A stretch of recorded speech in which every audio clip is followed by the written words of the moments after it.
They say that in the north, where winter nights stretch endlessly and the aurora spills green fire across the frozen sky, people lived with death not as an intruder, but as a neighbor. To the Vikings, life was never separate from decay, and love was never far from the grave. Imagine a wedding night where two newlyweds, trembling with desire and fear, entered not an empty bed, but one where a corpse was already waiting. What kind of civilization would ask the living to lie beside the dead? What purpose did such terror serve? Was this madness, or was it a truth so profound that modern minds can barely comprehend it? The sagas whisper it, the graves hint at it, and the bones tell stories that the written word tried to erase. There are fragments from travelers who looked upon the Norse and wrote in disgust, speaking of rites where the corpse was present as witness, as oracle, as guardian. Picture it, the flickering of torches inside a timber longhouse, smoke curling against carved beams, the low chanting of a seer priestess, and the sharp, metallic scent of iron mixed with pine tar and sweat. A bride, pale and trembling, is led toward a bed where her new husband waits. And beside them, wrapped in funerary cloth, lies the cold body of one who has already crossed the veil. The ritual has begun. What could compel a people to weave love and death into a single night? To us it seems obscene, yet to them it was sacred. For the Norse saw existence as a braid, where threads of past, present, and future were woven together. The ancestors were not gone. They lingered, demanding their place in the ceremonies of the living. To wed was not only to join two souls, but to bind two bloodlines, two fates, two destinies. And who better to sanctify such a bond than those who had already traveled the road to hell, those who had glimpsed the secrets of eternity? In this logic, the corpse became not a violation but a bridge. Consider the Norse cosmology. The world tree Yggdrasil stretched across the 9 realms, its roots drinking from the underworld while its branches touched the heavens. Nothing was isolated. Death fed life, and life gave meaning to death. To sleep beside a corpse was not to insult the sanctity of marriage, but to honor the balance that held the cosmos together. Imagine lying in the dark, your skin brushing the cool linen that wrapped a body once filled with breath, while above you the gods listened. Would your heart not beat louder? Would your love not take on a new, desperate intensity, knowing that eternity itself bore witness? Archaeology, too, has whispered strange things. In Scandinavian sites, bodies have been found not always in lonely graves, but within thresholds, beneath hearths, sometimes within the very spaces where life was lived. Were these accidents of time, or deliberate placements meant to anchor the living to the dead? There are graves where bones have been moved, rearranged, perhaps even borrowed. There are beds beneath which skeletons rest, as though the act of lying together could not be complete without the silent blessing of one who had already known the cold silence of the earth. Could these be remnants of the corpse-in-bed ritual, preserved in fragments of soil and bone? But beyond the evidence lies the imagination of the human heart. Imagine being that bride. The air is thick with chanting, your wedding gown heavy with embroidery, your body shivering not from the chill, but from dread. You step into the chamber and see him, the man you must join. Yet there is another. His face pale, his eyes closed, his lips forever sealed. He was once someone's child, someone's lover, someone's kin. Now he is your witness. How do you move? How do you breathe? Each gesture you make is amplified by the presence of the silent third, who watches without eyes and listens without ears. Is this marriage? Or is this an initiation into the abyss itself? And what of the groom? To take your bride with the dead beside you, what does that do to a man's soul? Does he feel emboldened, as though the ancestors themselves sanctify his seed? Or does he falter, his courage broken beneath the weight of mortality? Perhaps that was the point, to remind him that his strength, his virility, his lineage were never his alone. He was but a link in a chain stretching backwards into the grave and forwards into the unborn. To forget this was hubris. To remember it, however horrifying, was to align oneself with the cosmic truth of the Norns, the weavers of fate. Stories from outsiders paint the Vikings as grotesque in their customs. Arab chroniclers wrote of sacrifices at weddings, of bodies pierced and blood spilled as offerings to unseen powers. Christian monks described these people as barbarians who invited demons into their beds. Yet perhaps they misunderstood. For what looks like horror from the outside may have been reverence from within. To the Norse, the corpse was not filth. It was knowledge, it was presence, it was continuity. To reject, it was to break the thread. To accept, it was to step into the terrifying wholeness of life itself. In the stillness of that chamber, time would have felt strange. The living heartbeats of the couple would echo against the silence of the corpse. Shadows would stretch unnaturally, each flicker of the torch elongating bones into grotesque shapes upon the wall. Was that movement real, or was it the mind conjuring horrors? And in the half-dream between waking and sleep, did they imagine whispers from the body beside them? Did they hear omens in the settling of flesh, prophecies in the smell of decay? Could they have believed that their entire marriage would rise or fall depending on what message the corpse carried from the other side? The ritual is not only about fear. It is also about love sharpened by awareness of death. When you know you will lose what you love, you hold it closer, fiercer. Perhaps the Vikings understood this better than we do. To place a corpse beside newlyweds was to confront them with the most undeniable truth, that one day, too soon, one of them would lie cold as the body between them. Marriage is not only a promise of togetherness, it is also an acceptance of loss.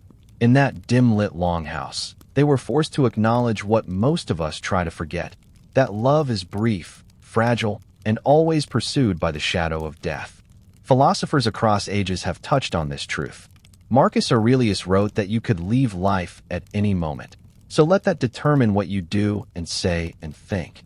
Heidegger called it being toward death, the idea that awareness of mortality gives life its urgency. The Vikings, without philosophical jargon, enacted it in flesh and ritual. To lie beside a corpse was to become philosophers of the bed, to meditate on mortality not through words, but through trembling bodies and sleepless nights.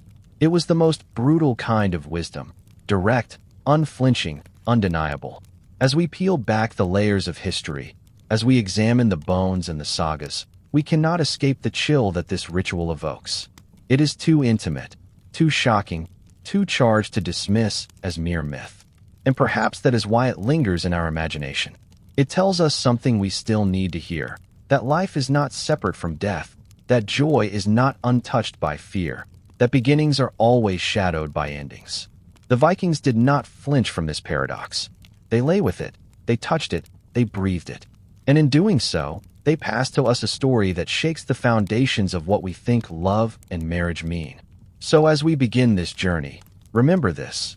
Somewhere in a frozen hall, long ago, a young couple lay together, their bodies pressed close not only to each other, but to the chill form of one who had already gone. Their breaths mingled with silence, their warmth with cold. Above them, the gods leaned in. And we, centuries later, lean in too, peering through the smoke and the dark, trying to understand. Was this ritual madness? Or was it a truth too terrible, too luminous, for us to bear? If the first whispers of this ritual chilled the heart, then to understand its roots we must step into the vast landscape of Norse belief, where gods walked among men, and where the line between this world and the next was thin as mist. To modern minds, marriage is a contract of affection, law, or inheritance. But to the Vikings it was cosmic, stitched into the very weave of fate itself. And fate was no abstraction. It was a living, breathing force, spun by the Norns who dwelled beneath Yggdrasil's roots. In that world, to bind two souls together was never just about desire or alliance. It was a reenactment of creation, an echo of myth, an offering to gods who demanded acknowledgement of life's impermanence. Death was not kept outside the chamber. It was invited in, given a body, given a face, given the cold form of the corpse that lay beside them. The Norse pantheon was not gentle. Odin sacrificed an eye to drink from Mimir's well of wisdom, hanging himself upon Yggdrasil as an offering to himself, pierced by his own spear for 9 long nights until runes revealed their secrets. In this act we see the logic of the Vikings. Knowledge demands pain, wisdom demands blood, creation demands death. When newlyweds lay beside a corpse, were they not imitating the god who faced mortality to learn the hidden ways? Odin gave himself to death to return wiser. So too the couple gave themselves to dread, so that their union would be marked not by illusion, but by truth. And then there is Freya, goddess of love, beauty, fertility, but also of sorcery and the dead. Half the slain in battle went not to Odin's Valhalla, but to her hall, Sessrumnir. She gathered them close, those who had crossed the threshold of life, as if to remind mortals that desire and death were sisters, bound at the hip. When a bride lay trembling beside her groom and a corpse, was she not under Freya's gaze? Was her fear not a kind of offering, her tears a libation? Love and loss, joined like twins, stared into her eyes that night, demanding acceptance. To call her simply a goddess of beauty is to miss the darker wisdom she held, that beauty wilts, and that love is richest when it knows its own fragility. The Vikings did not isolate the sacred from the grotesque. A wedding feast might roar with laughter, with ale flowing and songs shaking the rafters, while at the very same table a skull was raised in honor of ancestors. They drank from bones, carved runes upon femurs, kept mummified remains within their halls. To us, this is macabre. To them, it was reverence. Life was not made meaningful by hiding from decay. It was made meaningful by facing it. And so the presence of a corpse on a wedding night was not a desecration but a culmination, the final act of including the ancestors in the rite. Without them, the union was incomplete. Archaeology supports this strange logic. At Oseberg, the famous burial ship, the preserved remains of two women were discovered, one richly dressed, the other enigmatic, perhaps a servant, perhaps a priestess. The ship was adorned with carvings, animals, textiles of immense artistry, death given the trappings of life's finest art.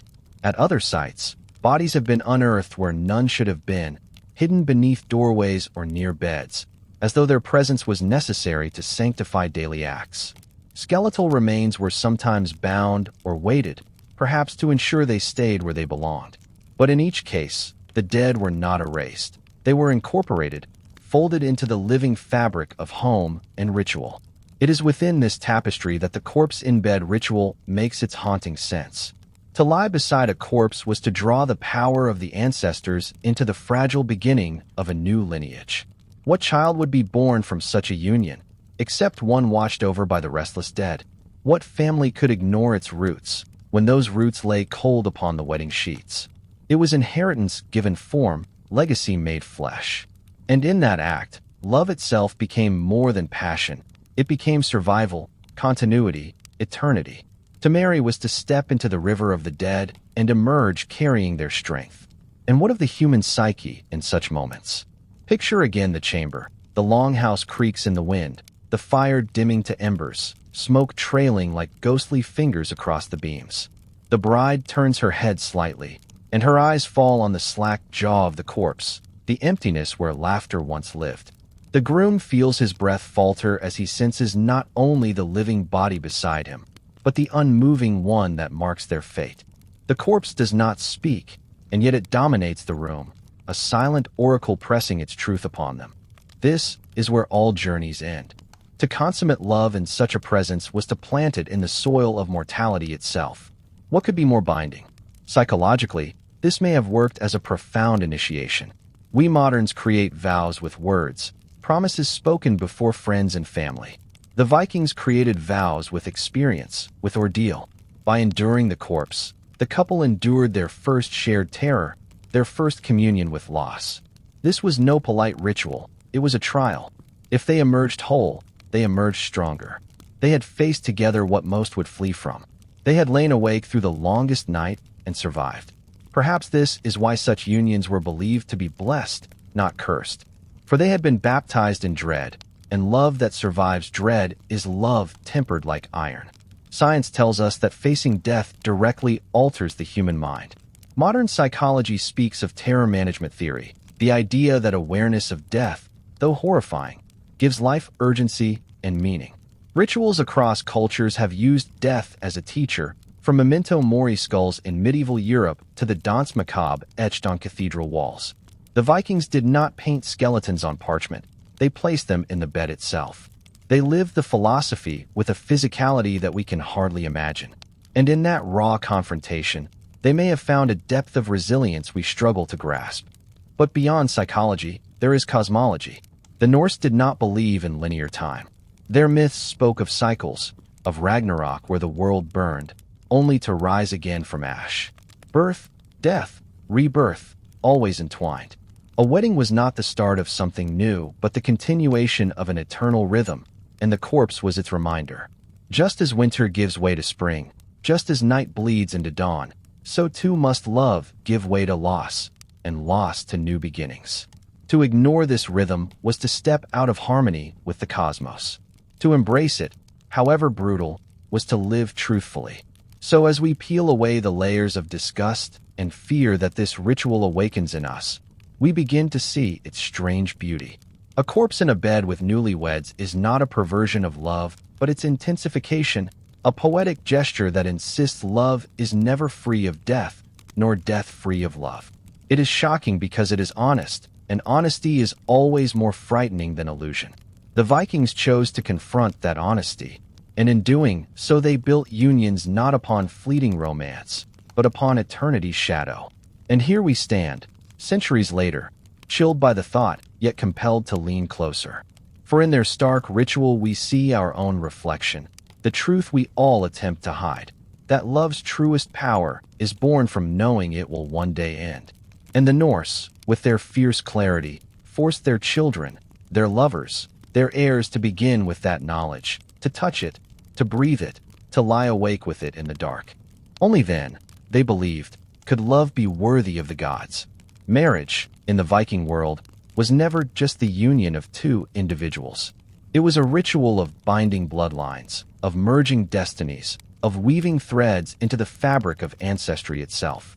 To modern ears, marriage is often described as a personal choice, a vow of intimacy, sometimes even a contract of convenience.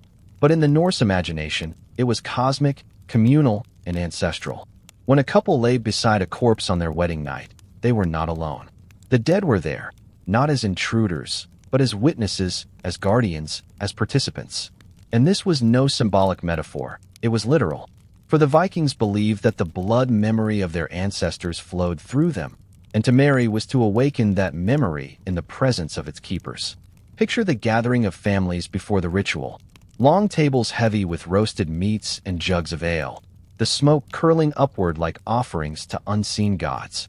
Songs rising, laughter shaking the hall beams, but beneath it all, an undercurrent of seriousness. Because everyone knew what would follow the feasting. The bed prepared, the body brought, the living and the dead intertwined in ceremony. This was not private indulgence, but a public act of lineage, binding more than flesh and more than hearts. The corpse was the seal upon the union, the unbroken chain between generations. In Viking thought, ancestors were not gone. They were present, dwelling in mounds, in carved stones, in whispered sagas. Their guidance was sought in battles, in harvests, in journeys across seas. To ignore them was to court disaster. To honor them was to thrive. And so, when a man and woman pledged themselves, they did not do so in isolation. The ancestors were summoned. Sometimes, the sagas suggest, their very remains were exhumed, cleaned, dressed, and laid beside the couple. Imagine the chill of that act, the lifting of bones from the soil, the careful wrapping in cloth, the carrying into the chamber of celebration. A silent guest of honor, colder than stone, but more powerful than any living witness. Archaeological hints give us glimpses of this unsettling practice. In some longhouses, beneath layers of soil, skeletons have been discovered lying curiously close to hearths or sleeping platforms. They were not tossed aside, not hidden in shame, but placed deliberately, as if their presence was vital. Were these the ancestors invited to weddings? Were these the guardians of marital beds, silently shaping the lineage that would grow above them? At times, bones show signs of having been moved, repositioned long after burial, as though the living returned to the dead, not to mourn, but to use, to borrow their presence for a night of sacred binding. And here lies the heart of the matter. Marriage was not romance, it was continuity. When two families joined, their lands, their wealth, their reputations, and their gods intermingled. The ancestors of one house had to accept the ancestors of another. And what better way to seal that acceptance than to bring them physically into the union? The corpse, lying still beside bride and groom, embodied the past. The warm bodies, trembling with fear and desire, embodied the present. And the act of consummation, under the watch of the dead, embodied the future. Past, present, and future, braided like the threads the Norns spun beneath Yggdrasil's roots. This was not marriage as we know it. It was cosmology enacted in flesh and bone. Imagine the bride, her hair woven with beads of amber, her gown heavy with linen and wool, embroidered with runes of fertility. She enters the chamber, perhaps led by women of her family, her hands trembling as she sees not just her husband, but also the pale form laid beside him. Was this the groom's grandfather? A great warrior ancestor? A woman of prophetic power? She cannot know, but she understands that her body is not her own tonight.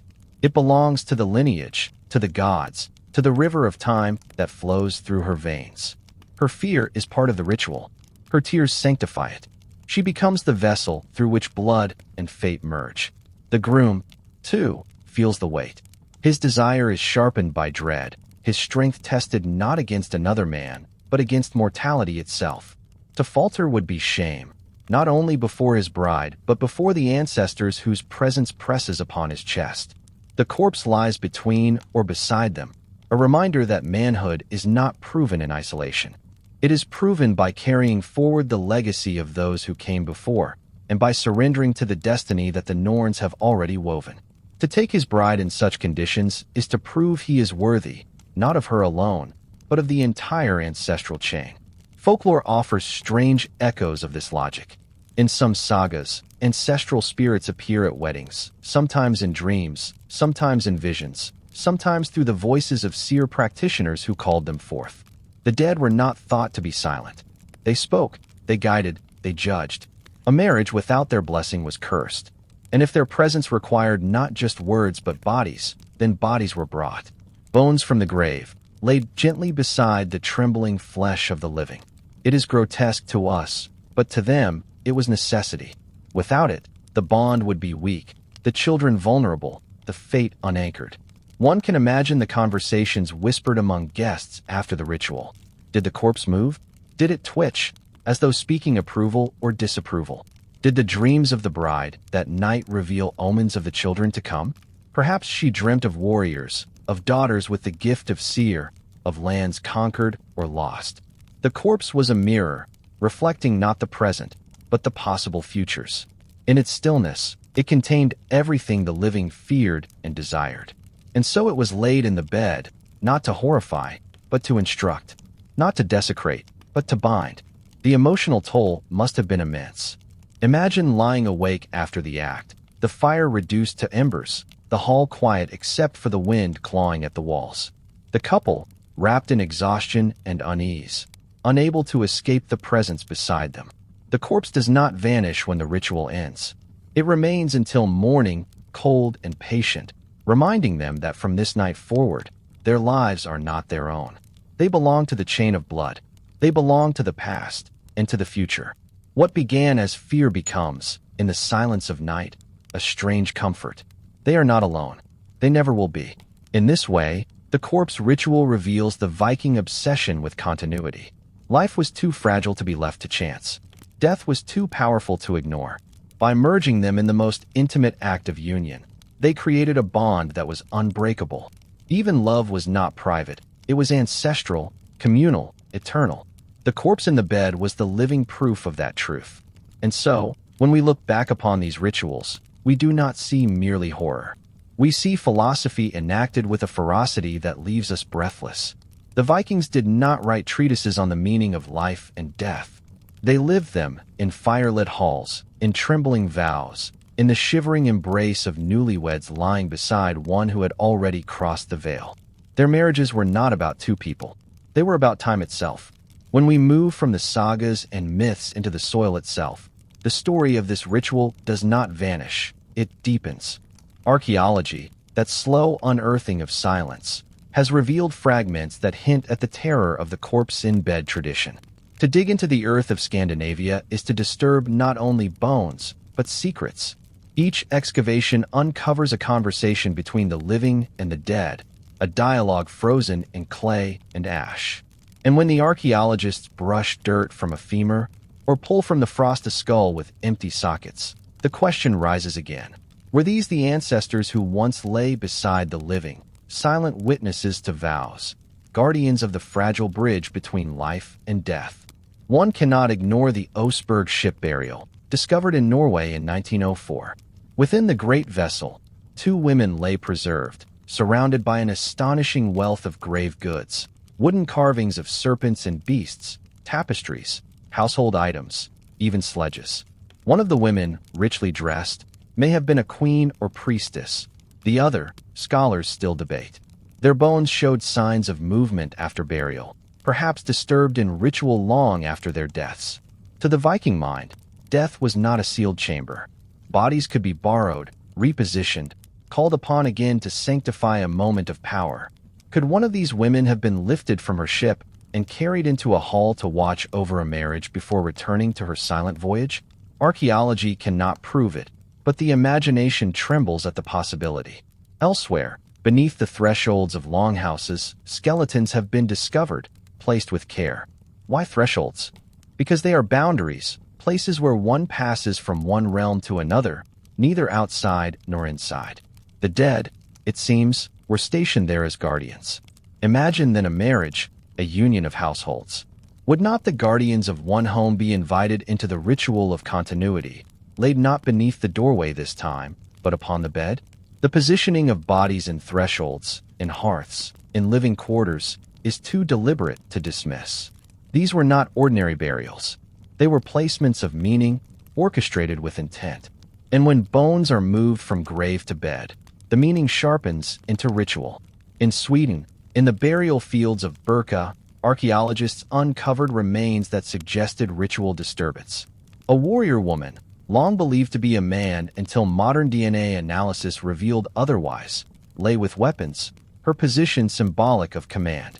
Yet some of the bones in nearby graves had been shifted, rearranged, touched again centuries later.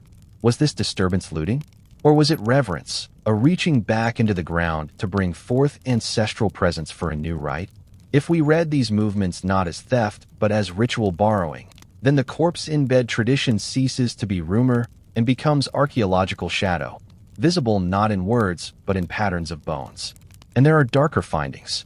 In some Scandinavian graves, corpses appear bound, weighted with stones, as though their rest had been disturbed and their return feared. Did some marriages end badly, their corpse witnesses refusing to remain silent?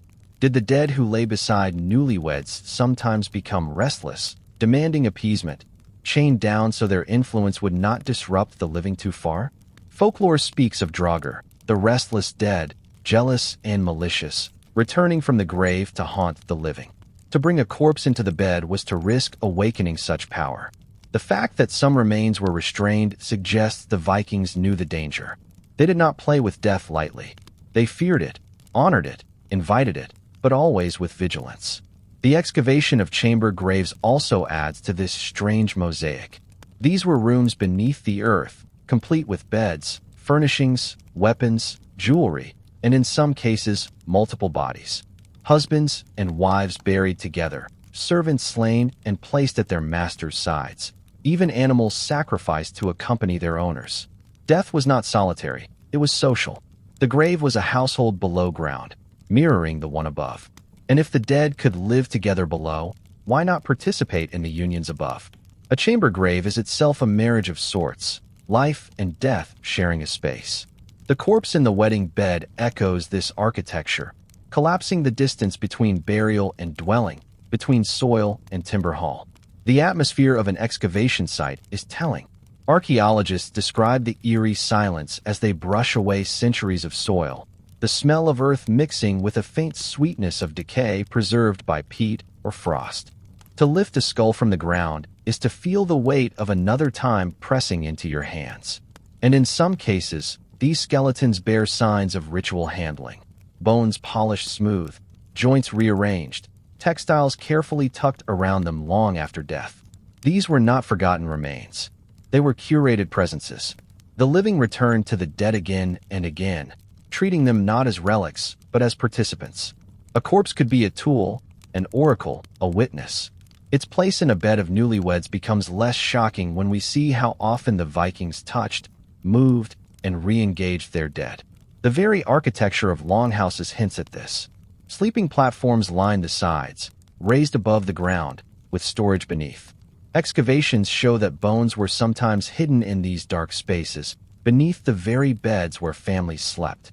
Imagine lying with your kin above, while beneath you the bones of ancestors kept vigil. The house itself became a layered body, the living flesh above, the skeletal foundation below. To place a corpse directly within the marital bed was only an extension of what was already true. The living always lay upon the dead, whether they acknowledged it or not. What is striking is the intimacy of these placements. The Egyptians entombed their kings in pyramids, sealed away from the living. The Chinese emperors rested in guarded mounds, treasures locked beside them. But the Norse kept their dead close, sometimes too close for comfort. They did not hide them. They invited them into homes, feasts, and rituals. The line between grave and dwelling was porous. And in that porosity, the corpse-in-bed ritual emerges not as aberration, but as the most intense expression of an ongoing intimacy with death. Consider also the symbolism of textiles found in graves. Blankets, cloaks, garments woven with patterns of fertility, war, and myth. These were not shrouds of shame, but vestments of meaning. To wrap a corpse in such cloth and place it beside a couple was to drape the union in the language of the ancestors. The fabric bore stories, and those stories bled into the wedding night. Each thread was a rune, each fold a whisper. In the half-dark, as the bride touched the cold cloth beside her, she was touching not only death, but also the woven fate of her people. What, then, are we to make of these findings? We cannot claim certainty. Archaeology does not provide direct testimony. But when bones appear in homes, when skeletons lie beneath beds, when bodies are moved long after burial, when graves echo with disturbance not of theft but of ritual, we begin to see the outline of a practice too consistent to ignore. The corpse in the wedding bed was not fantasy. It was ritual, enacted again and again, each time sending shivers down spines, each time binding the living to their dead. The implications are staggering. To think of marriage as not only between lovers, not only between families, but between realms. The living and the dead shared in the vows. The corpse sanctified what human words could not. It sealed the union with silence, with absence, with the weight of eternity. The archaeologist may measure the bones, catalog the textiles, sketch the grave goods, but the essence of the ritual escapes all science. The moment when two trembling newlyweds lay down in the presence of one who had already crossed the veil. That moment cannot be excavated. It can only be imagined. And in that imagination, we come closer to the truth of who the Vikings were. For to them, death was not the end. It was a participant in every feast, every oath, every love. And in the earth they left behind, we find the evidence. Bones in the bedrock of life, silent yet eloquent, whispering of nights where love was consummated under the unblinking gaze of death. The night of binding was unlike any other. To us, the wedding night carries an air of celebration, of intimacy, of secrecy. But in the Viking world, the ritual was far heavier, far darker. It was a performance of cosmology, a drama of flesh and spirit. Imagine the moment when the hall doors closed and the feast receded into murmurs, when the torches were carried into the chamber where the bed awaited. This was not a place of comfort. It was a place of trial. Bride, groom, and corpse, three lay together, each bearing a role in the eternal weave. And the silence that followed the closing of the door was not the silence of peace, but the silence of eternity, pressing down like frost upon the heart. The scene was prepared with purpose. The bed, carved of oak or pine, draped in furs of bear and wolf, carried the scent of wildness, of power claimed from the hunt. Around it, torches hissed, their flames licking the carved beams above, casting grotesque shadows across the chamber. The corpse lay already placed, wrapped in cloth, perhaps adorned with beads, rings, or fragments of weapons. Its face might have been veiled, or perhaps left uncovered, pale and rigid in the flickering light. Beside it, the space awaited the living couple. The bride trembled, the groom steeled his jaw, and the priestess, the Psychona, whispered her chants, calling upon gods and ancestors, upon Freya and Odin, upon the Norns who wove the threads of fate beneath the roots of Yggdrasil.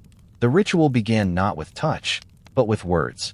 Ancient formulas spoken in a voice both soothing and dreadful, words that told the couple they were not alone, that their love was bound not only to each other, but to those who had gone before. The corpse, silent, became the focal point of the chant. The priestess might sprinkle mead upon its chest, or scatter herbs of juniper and mugwort, believed to thin the veil between worlds. The couple was told to gaze upon the body, to acknowledge its presence, to see in its stillness the mirror of their own inevitable end. The dead was not intruder, but teacher. This was the first lesson of their marriage, that all beginnings are haunted by endings. The atmosphere thickened. Smoke coiled upward, clinging to rafters, making the air heavy. The bride's pulse hammered in her ears. The groom's breath felt shallow, strained against the silence. Then came the moment of lying down. Side by side, they entered the bed, their warmth pressing against the cold presence beside them. Skin-brushed cloth, cloth-covered bone. The sensation was unforgettable, a collision of life and death beneath the same furs. The corpse did not move, yet its presence dominated everything. The bride could not close her eyes without seeing its face. The groom could not touch his bride without feeling the shadow of the third body beside them. The ritual was consummation under surveillance, love performed before eternity. It is here that we must pause and consider the psychology of such a moment. To lie in intimacy under the gaze of death is to transform the act of union into something more than desire. It becomes ordeal, initiation, trial. The trembling of the couple's bodies was not weakness. It was part of the ritual's power. They were forced to confront fear together, to feel their mortality in the rawest of ways. The corpse pressed upon them not physically but existentially, reminding them that every breath, every touch, every promise was made beneath the certainty of loss. And in enduring this, they emerged not merely as husband and wife, but as two who had faced the abyss and survived. The seer priestess did not leave them entirely alone. Sometimes she remained in the chamber, chanting, watching, interpreting the subtle signs, the flicker of the torch, the crack of the timber, the shifting of shadows. Every sound could be omen, every draft a whisper from the gods. If the corpse shifted, if the linen cloth trembled as though stirred by unseen hands, it was taken as a message. Perhaps the ancestors approved, perhaps they warned, perhaps they demanded more. The priestess's role was to listen where no mortal ear could, to translate the silence of death into prophecy. The couple's union was thus sealed not only by physical act, but by divination, by the whispered voice of eternity carried through the cold body beside them. Imagine the sensory detail of such a night. The air damp with sweat and smoke. The furs scratchy against the skin. The corpse's chill radiating like a block of ice between warm flesh. The scent of decay faint but undeniable, mixing with pine resin and mead. Every detail carved itself into the memory. This was not a night to be forgotten. It was a night that branded itself upon the psyche, searing into both bride and groom the awareness that their love began in the shadow of death. They would never touch each other again without remembering the first touch under the gaze of the dead. But the ritual was not cruelty alone. It carried meaning. To confront death so directly was to strip away illusion. The couple could not pretend their lives were endless, their love immortal. They were forced to see the truth, that their bond was fragile, brief, and yet all the more precious for its fragility. The corpse was not curse but teacher. Its silence spoke the wisdom that philosophers write in books and priests thunder in sermons. Memento mori, remember that you must die. The Vikings did not speak it. They lived it, breathed it, trembled in its presence. And in doing so, they forged love not as fantasy, but as endurance. The aftermath of the ritual was no less intense. As dawn approached, the couple emerged from the chamber not as individuals, but as transformed beings. They had lain with the dead, faced terror together, endured what others could not. Their union carried a weight no outsider could understand. Guests looked upon them with awe, perhaps even fear, for they had passed through a liminal fire. The corpse was removed, returned to its resting place, but its presence lingered. For the rest of their lives, the couple would carry the memory of that night, the chill of linen against their skin, the silence that pressed upon their breath. Their marriage had been forged in ordeal, and ordeal creates bonds that pleasure alone cannot. When we imagine this ritual, we must not soften it. It was brutal, shocking, unsettling even to those who endured it. Yet it was also profoundly meaningful. The Vikings were not a people who hid from truth. They faced storms head-on, crossed seas without maps, fought battles against impossible odds. And in their rituals, they faced death with the same fearlessness. A corpse in the bed was terrifying, yes, but it was also revelation. It reminded them that life's beauty is sharpened by its brevity, that love's power is intensified by its fragility. To lie with the dead was to awaken to the truth of living. And so, in that chamber of smoke and shadows, beneath the flicker of torchlight and the weight of ancestral presence, the night of binding unfolded. Bride, groom, corpse, the living and the dead woven into a single moment, a single breath, a single fate. It is almost unbearable for us to imagine, yet for them, it was sacred. They did not avert their eyes from death. They invited it into the bed, made it part of their love, made it part of their continuity. And in that terrible, beautiful act, they created unions that carried the weight of eternity. In the silence of that night, as the couple lay trembling beside the body, there was more at play than fear. For the corpse was not merely a presence of cold flesh. To the Viking imagination, it was an oracle. It carried with it whispers from the unseen, fragments of prophecy from beyond the veil. To touch its linen shroud, to breathe its proximity, was to lean close to the border where time and eternity dissolved. The corpse was not just witness, it was conduit. Through it, the newlyweds might glimpse their destiny. Through its silence, the gods spoke. The Norse never believed the dead were truly mute. They imagined them walking in dreams, returning as Draugr, rising from graves to warn or curse. The boundaries of death were porous. In sagas, the departed appeared to heroes in visions, delivering guidance or doom. How much more powerful, then, to bring such a presence into the very bed of union, where life's greatest threshold was crossed. To lie beside the dead was to place one's future under the scrutiny of eternity, to ask the silent figure, what awaits us? Will our children thrive? Will our house endure? Will we prosper or fall into ruin? The atmosphere of such nights was fertile for divination. The hall was hushed, shadows restless, flames wavering as if stirred by unseen breath. Every crack of timber, every sigh of the wind became a message. The corpse itself might shift, whether by settling of decay or trick of cloth, and this too was read as omen. Did its head turn slightly? Did its hand slip from its wrapping? Such movements were not dismissed as chance. They were signs, fragments of the gods' verdict on the marriage. The bride's heart pounded, the groom's breath faltered, for every flicker of the dead body carried meaning. They were not lying beside absence. They were lying beside prophecy. The role of the seer priestess was crucial. She, versed in the runes, in chants, in the art of speaking to the unseen, could interpret the whispers of death. She might scatter carved runes upon the body, letting them fall upon its chest or the folds of its wrappings. Their patterns would be read like the branches of Yggdrasil, mapping the path of fate. The priestess might lean close, listening as if to hear words in the silence, translating the stillness into speech. For in the Norse mind, the corpse was closer to the roots of the world tree, closer to the secrets hidden in the underworld. What it revealed could shape the destiny of not only the couple, but their families, their descendants, perhaps even their people. Dreams, too, were sought. It was believed that in the presence of the dead, the veil of sleep thinned, and visions of the future might break through. A bride who drifted into slumber beside a corpse might wake with images of her children's faces, their fates already etched. A groom might see battles he had yet to fight, victories or defeats that would define him. These dreams were not dismissed. They were recorded, remembered, carried as guidance for years to come. The corpse became a key to the dream world, unlocking truths hidden from ordinary sight.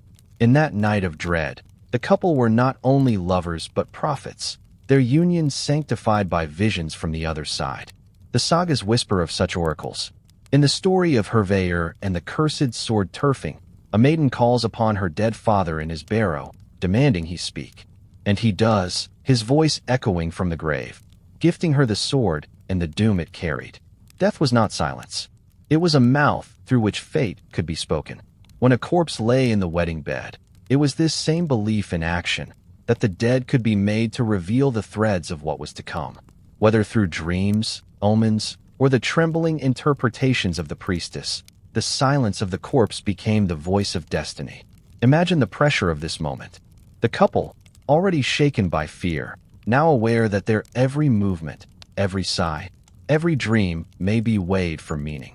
They lie stiff, listening to the creak of beams, the hiss of flame, the faint sound of shifting cloth. The bride closes her eyes and sees a vision, her womb swelling, her child's cry, a son with a sword, a daughter with the gift of seer. She wakes trembling, whispering the dream to her husband, who nods with awe.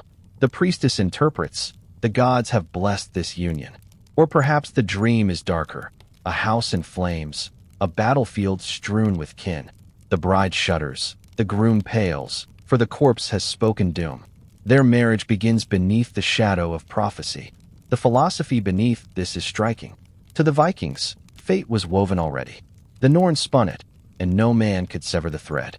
To lie beside a corpse was to come close to that weaving, to glimpse a strand of one's own line. In our world, we hide from the unknown.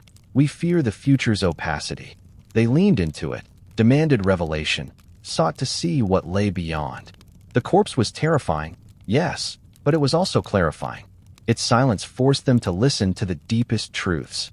It became an oracle not because it moved or spoke, but because it reminded them that their lives were already written in the tapestry of time. And yet, not every sign was comforting. Sometimes omens were ambiguous, dreams unsettling, runes cryptic. A couple might emerge from the ritual uncertain, carrying the weight of riddles they could not solve. Perhaps that was the point. To live under the shadow of uncertainty is to live awake, alert, mindful of every choice. The corpse forced them into that state of vigilance. They could not be complacent, for death had already touched their union and whispered, "Every step matters." In this way, the oracle was less about prediction than about transformation. It changed how they lived, how they loved, how they remembered. Science, too, tells us something of this. Modern studies of mortality salience, reminders of death, show that when people are confronted with their own end, their behavior shifts.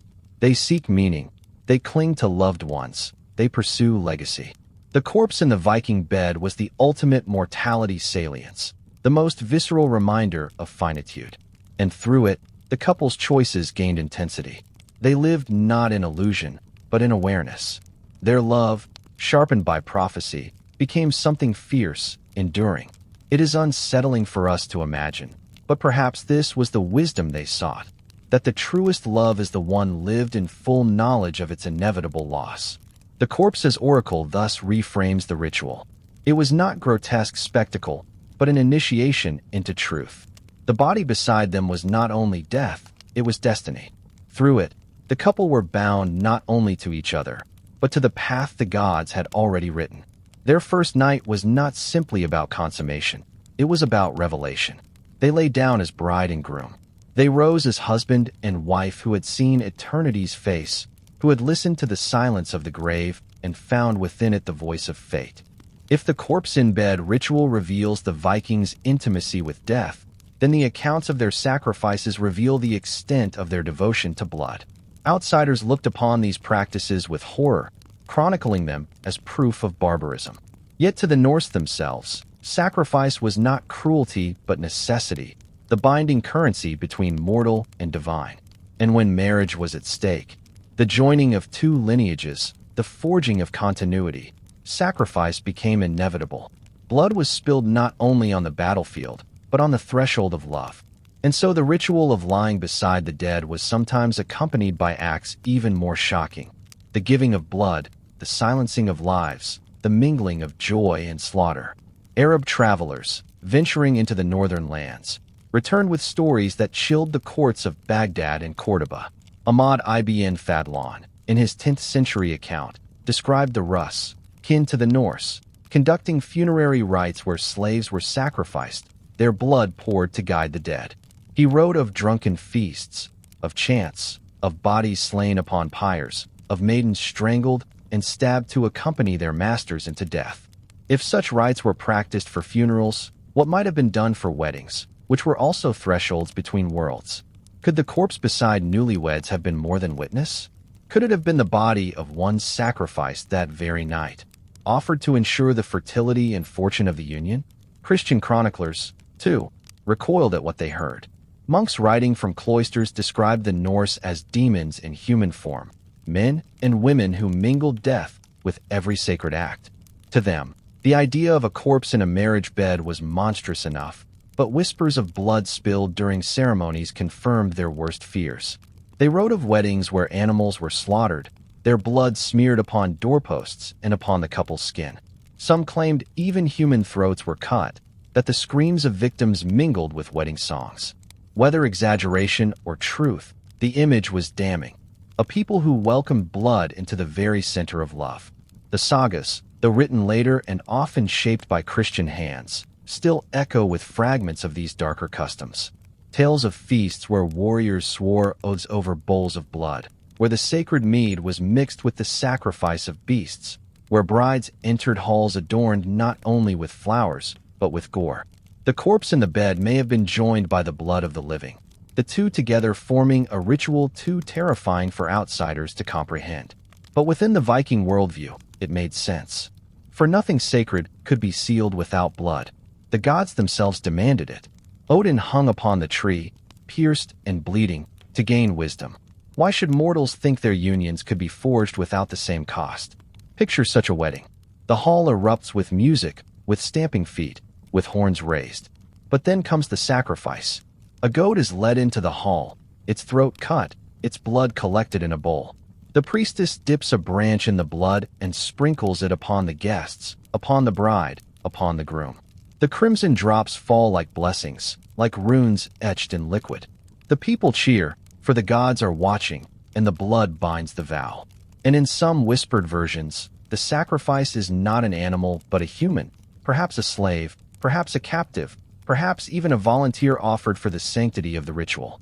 Their body, stilled by death, becomes the corpse placed beside the couple, ensuring the marriage begins not only with life, but with death as covenant. It is easy to see why outsiders recoiled. To Christian minds, the marriage bed was meant for purity, for sanctity, for covenant under the eyes of one God. To the Arab scholars, it was meant for dignity, for honor, for order. The Viking blend of blood and love, of sacrifice and union, appeared monstrous. But the Norse saw no contradiction. To them, blood was life force, and life force was the most sacred offering. Without it, no oath held power.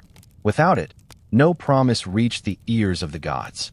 The mingling of blood, the presence of the corpse, the trembling of the couple, all became one act, one plea, one ritual of binding that reached beyond the human into the divine. There are whispers in the sagas of brides who resisted, who wept, who trembled at the sight of the blood and the corpse. Their tears, however, were not seen as weakness but as part of the rite. For sorrow too was offering, and fear too was sacrifice. The gods demanded not only flesh and blood but the rawest emotions of the human soul. To lie beside a corpse in a bed sprinkled with blood was to give everything, body, heart, spirit, to forces beyond comprehension.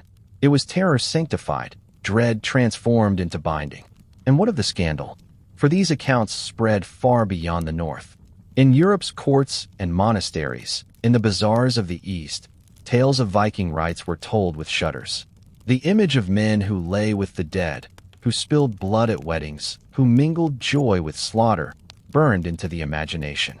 They were branded barbarians, their rituals condemned as devilry. And perhaps some of these tales were exaggerated, shaped by fear, by propaganda, by the need to paint enemies as monsters. Yet at the core remained fragments of truth. Archaeology has shown us the bones, the blood traces, the sacrifices. The sagas confirm the mingling of life and death.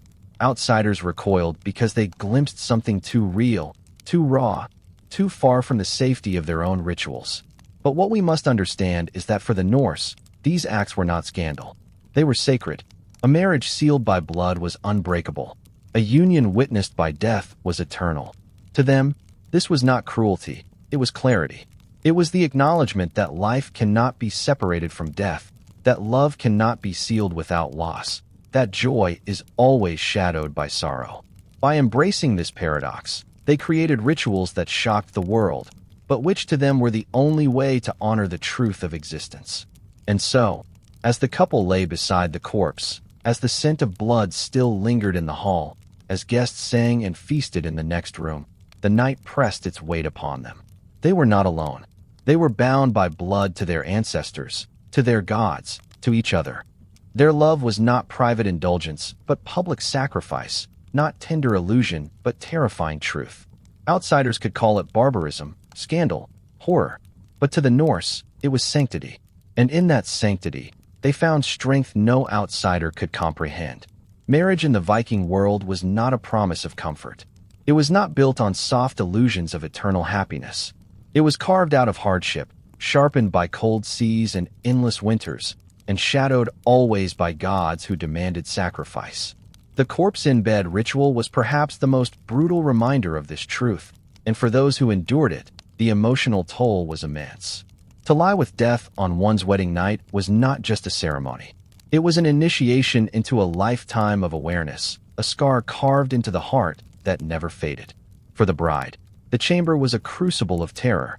She walked into it already trembling, not only because she faced a man she might barely know, not only because she left behind her family and her childhood, but because she was asked to share her bed with the dead. Imagine her first step into that room. The flickering torchlight, the heavy furs, the scent of smoke and pine resin mingled with something faintly sour, faintly sweet, the unmistakable trace of decay. She sees her husband waiting, but her eyes are drawn instead to the third figure, wrapped in linen, unmoving, its pale form claiming part of the bed. Every nerve in her body recoils, yet there is no escape. Fear itself becomes part of her duty. Her tears are not weakness, but offering. Her dread is not shame, but sacrifice. Her marriage begins not with tenderness, but with trembling. The groom faced his own trial. Strength in Viking culture was measured by battle, by hunting, by endurance of pain. But here, on his wedding night, his strength was measured in silence, in control, in his ability to perform intimacy under the cold gaze of death. His bride was not his only companion. Mortality itself shared the bed. To falter would mean humiliation, not only before his wife, but before the ancestors he invoked by lying there. His courage was tested not by steel, but by stillness. Every touch of warmth against his bride's skin was shadowed by the reminder that one day she would be as cold as the figure beside them. This was not only about desire. It was about proving himself worthy of lineage, of the chain of fate he carried. And that proof demanded submission to terror. The psychological cost of such a ritual cannot be overstated. Intimacy is meant to open two people to each other, to create a space of safety. Here, that space was shattered. The corpse in the bed was a third presence, its silence intruding on every breath, every movement. The couple could not imagine themselves eternal. They could not escape mortality even in the moment most meant to celebrate new life. Their very first act together was shadowed by the knowledge that one day, one of them would lie silent as the figure beside them. It was not romance. It was philosophy, enacted in flesh. And philosophy carries wounds. From that night on, every embrace carried memory. Every kiss echoed with dread. Death was now their companion, their teacher, their judge. Picture the aftermath. The torches burn low. The hall beyond is filled with the snores of drunken guests. The bride and groom lie wide-eyed in the dark, their skin damp with sweat, their bodies pressed close, yet not comforted. Between them or beside them, the corpse rests, a weight of silence heavier than stone. They cannot close their eyes without imagining its face. They cannot touch without sensing its presence. Their marriage begins not with dreams of bliss, but with sleeplessness, with whispered prayers, with the raw knowledge that love is fragile. In that silence, they pay the cost of union, not in gold, but in fear, in vulnerability, in the surrender of innocence. And yet, strangely, such a ritual may have strengthened bonds. Modern psychology tells us that shared terror creates unity. Soldiers, disaster survivors, even strangers thrown into danger often feel connections deeper than those built in safety. Viking couples survived their wedding night as survivors of ordeal. Together they faced death. Together they endured dread. That memory was a scar, but also a bond. Perhaps this was the wisdom of the ritual, that true unity comes not through pleasure, but through fear faced together. Their love carried scars, but those scars became part of its strength. To endure the corpse was to prove endurance in all else. Still, scars linger. Brides dreamed of corpses, awoke with the echo of pale faces. Grooms felt their strength falter in memory, haunted by the sensation of cold cloth brushing against skin. Couples carried these shadows into their lives, silent but ever present. They did not speak of it often, but it shaped them. Their love was not naive. It was tempered, sobered, marked by mortality. And perhaps that was the intent. For what is love, if it does not know itself? To face death together was to strip away illusion. What remained was raw truth, fragile but fierce. To us, this is unbearable. To them, it was sacred. The Vikings did not hide from mortality. They did not protect love from death's shadow. They forced love to exist within it. And in their courage, we glimpse something honest, something terrifying.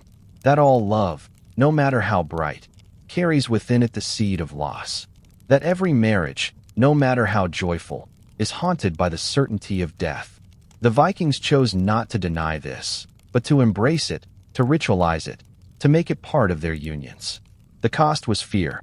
The reward was endurance. And in the silence of that first night, they learned what most of us spend our lives avoiding. That love and death are never apart, but always together. The corpse-in-bed ritual could not last forever. No practice so raw, so unsettling, could survive unchanged in the tide of new faiths and new powers that swept across the north. What had once been sacred to Viking families, what had once been a terrifying but necessary act of devotion, began to be condemned as grotesque. As Christianity crept into Scandinavia, not gently, but with fire and sword, with promises and punishments, the old ways were forced to bend. Marriage was reshaped, recast, purified under new laws. And the corpse, once central to the binding of two souls, was pushed out of the bed. Yet though the ritual declined, it never fully died. Like the dead it invoked, it lingered in shadow, in memory, in fragments too stubborn to be erased. The Church's condemnation was sharp and relentless. Priests declared that love was holy only when sealed before God. Death, they insisted, was the enemy, a punishment to be conquered, not a presence to be invited. The idea of lying with a corpse was described as sacrilege, as consorting with demons. For centuries, Viking culture had fused life and death, believing them braided like the roots and branches of Yggdrasil. But under the Christian gaze, that braid was cut apart. Love was reimagined as a pure covenant untouched by decay. Death was banished to graveyards, confined to sermons about resurrection. And so the corpse, once a teacher, was rebranded as corrupter, outlawed from ritual. But traditions do not vanish with the sweep of a law. Families carried fragments of the old ways in secret. A bone placed beneath the bed, a skull hidden under a threshold, a whispered prayer to ancestors before vows were spoken. These quiet acts were half defiance, half memory, shadows of the time when death was welcomed to the wedding chamber. In sagas recorded centuries later, faint echoes survive. Brides who dreamt of dead relatives on their wedding night, grooms cursed by restless spirits, unions disrupted by omens from the grave. The corpse itself was gone from the bed, but its spirit lingered, haunting stories and shaping fears. Archaeology speaks to this persistence. Long after Christianization, bones continued to appear in strange places, beneath hearths, beside doorways, tucked under floors. Some were moved long after burial, as if disturbed for ritual use. To scholars, this suggests continuity, a stubborn insistence on including the dead in domestic and ceremonial life. Perhaps some families, unwilling to abandon their beliefs, continued corpse-related rituals in secrecy, away from priests' eyes. The body in the marriage bed may have faded, but the impulse to involve ancestors in unions endured. Christian chroniclers scoffed at these superstitions, dismissing them as peasant folly. Yet they were remnants of an older worldview that refused to die quietly. The cultural shift also came from contact with Europe. As Norse traders, raiders, and settlers mingled with kingdoms further south, new ideals seeped into their lives. Purity, order, civility, These values slowly reshaped what was acceptable. The grotesque intimacy of lying beside the dead became harder to justify in a world increasingly conscious of hygiene, of ritual cleanliness, of social reputation. What had once been a revered ordeal began to feel like embarrassment. Rituals once performed in great timber halls were hidden in barns, performed in whispers, or abandoned altogether. The corpse was no longer central. It was pushed to the margins, and then into silence. Yet the memory endured. In Icelandic folklore, ghostly figures often appear at weddings, demanding recognition. In rural Norway, even centuries later, tradition survived of placing food for the dead during feasts, ensuring that ancestors were not forgotten. In these echoes, we see the ghost of the corpse in bed ritual, the insistence that marriage cannot be sealed without the presence of those who came before. The form had changed. The body was no longer laid beside the couple, but the logic persisted. The dead must bless the living, or the union is incomplete. By the 13th and 14th centuries, scribes writing sagas had inherited a Christian worldview. They painted the old ways as barbarism, stories told as warnings. Yet even in condemnation, details slip through. Draugr, the restless dead, appear in countless tales, haunting homes, tormenting families, demanding acknowledgement. These figures may be distorted memories of older rituals, exaggerated into monsters by writers who sought to vilify the pagan past. But in the heart of those stories lies the same truth. The dead would not be ignored. They demanded place, even when culture tried to exile them. And so, by the late medieval period, the corpse in bed ritual was gone in open practice. Beds were sanctified by priests, not by corpses. Marriage was celebrated under the cross, not beneath the shadow of ancestors. Death was represented in sermons and in painted skulls on church walls, reminding Christians of mortality in safer, symbolic ways. The raw confrontation of the Viking bed had been replaced by allegory, by metaphor, by distance. The terrifying honesty of touching death in flesh was exchanged for ritual safety. Something was gained: comfort, purity, social order. But something was lost too: the sharp clarity of mortality pressed against love. Still, the lesson of the ritual did not die. For even as the corpse left the bed, the truth it embodied remained: that every love is shadowed by death, that every union carries within it the seed of loss. The Vikings had ritualized this truth brutally, unforgettably. Later generations softened it, symbolized it, pushed it into the margins. But no culture, no religion, no sermon has ever erased the knowledge that love and death are bound. The corpse in bed was shocking, yes, but it was also honest. And that honesty echoes through time, haunting us even now. Today, as archaeologists unearth bones from beneath longhouses, as sagas are studied for fragments of truth, we can see how stubborn the ritual's memory is. It lives not only in soil and story, but in the way we still sense death at weddings, funerals, births. We may not lay corpses beside newlyweds, but we carry the same awareness in subtler ways, in the solemnity of vows, in the tears of parents, in the knowledge that every promise is made against the horizon of mortality. The Vikings embodied this knowledge with terrifying clarity. And though the ritual declined, its meaning endures. The corpse left the bed, but it did not leave us. It lingers in myth, in memory, in the marrow of our fears and our loves. The decline of the ritual was not its erasure. It was its transformation, from practice to story to shadow. And shadows, as the Vikings knew, are harder to banish than bodies. The story of the Viking ritual where newlyweds lay beside a corpse does not belong only to their past. It is a wound that still bleeds into our imagination, a mirror that reflects not only their beliefs, but our own unspoken fears. Across this journey we have traced their halls, their fires, their whispered myths, their graves filled with tokens of eternity. We have imagined the trembling brides, the silent grooms, the shadows cast by torches on rough-hewn beams. Now, at the end, we must face the question that haunts. Why did they do this? And why does it still grip us? The answer lies not in history alone, but in the raw substance of existence. They did not perform this ritual to shock or to sadden. They did it because they believed that truth is stronger than illusion, and that love without truth is nothing but a dream destined to wither. To the Vikings, Death was not an enemy to be kept outside the feast hall. It was a constant guest. Their ships carried warriors across seas, but also carried their bodies home when waves or blades claimed them. Their farms, their fields, their winters, all pressed mortality against them daily. So when a bride and groom came together, they did not pretend this union floated outside of that shadow. They acknowledged it fully. The corpse in the bed was the third presence in their bond. Silent, cold, but honest. It was a reminder that every love is written against the backdrop of loss.